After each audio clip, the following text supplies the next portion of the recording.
எஸ்கேஆர்என் media நேயர்களுக்கு வணக்கம்.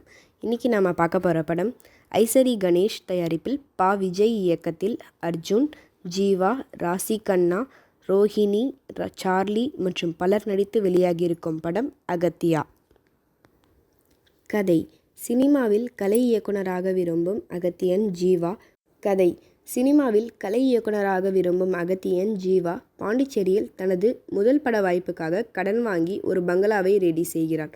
Shooting வேலை நடந்து கொண்டிருக்கும் வேளையிலேயே ஒரு பியானோ அவர்களிடம் கிடைக்கிறது. அதை வாசிக்க தொடங்க சில அமானுஷ்ய நிகழ்வுகளால் படப்பிடிப்பு நின்று போகிறது. இதனால் உடைந்த அகத்தியன் சொந்த ஊரான திருவண்ணாமலைக்கு செல்கிறார். அங்கே பங்களாவை ஸ்கேரி ஹவுஸாக மாற்றி காசு சம்பாதிக்கலாம் என்ற ஐடியாவை நாயகி ராசி கண்ணா கொடுக்க, மீண்டும் பாண்டிச்சேரிக்கு வந்து ஸ்கேரி ஹவுஸ் ஆரம்பித்து பணம் சம்பாதிக்கின்றனர்.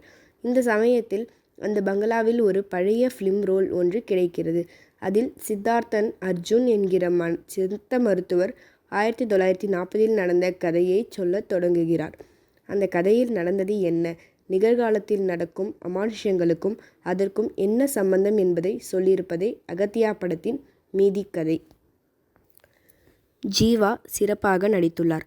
ராசி கண்ணா கதாநாயகியாக கொடுத்த கதாபாத்திரத்தை சிறப்பாக செய்துள்ளார். சித்த மருத்துவராக வரும் அர்ஜுன் வழக்கம் போல் தன் அலட்டல் இல்லாத நடிப்பை நிறைவாக செய்துள்ளார். வில்லனாக வரும் எட்வர்ட் கவனம் ஈர்க்கிறார். ராதா ரவியும் வெள்ளைக்காரர்கள் கைக்கூலியாக எல்லாரையும் வெறுப்பேற்றும் நக்கல் பேச்சில் ரசிக்க வைத்துள்ளார். ரோஹிணி, சார்லி மற்றும் இதில் நடித்திருக்கும் அனைவரும் அவரவர் கதாபாத்திரம் உணர்ந்து சிறப்பாக நடித்துள்ளனர். யுவன் சங்கர் ராஜா இசையில் பாடல்கள், பின்னணி இசையும் ரசிக்க வைக்கிறது. தீபக்கின் ஒளிப்பதிவு படத்திற்கு பெரிய பலம். பழங்கால பங்களாவில் நடக்கும் அமானுஷ்ய சக்தியை மையமாக வைத்து படத்தை இயக்கியிருக்கிறார் இயக்குனர் பா. விஜய். 1940 காலகட்டத்தில் ஆங்கிலேயர்களான பிரெஞ்சு அரசாங்கம் அரிய வகை மருந்துக்காக நடக்கும் பிரச்சனையை திரைக்கதையாக அமைத்து இருக்கிறார் இயக்குனர். சித்தர்களுடைய கண்டுபிடிப்பு, தமிழர்களின் பாரம்பரிய மருத்துவம் ஆகியவற்றை இயக்குனர் பா. விஜய் எல்லாரும் ரசிக்கும்படி சொல்லியிருக்கிறார். பாராட்டுக்கள். நன்றி. அனைவரும் எஸ்கேஆர்என் மீடியாவை சப்ஸ்கிரைப் பண்ணிக்கோங்க.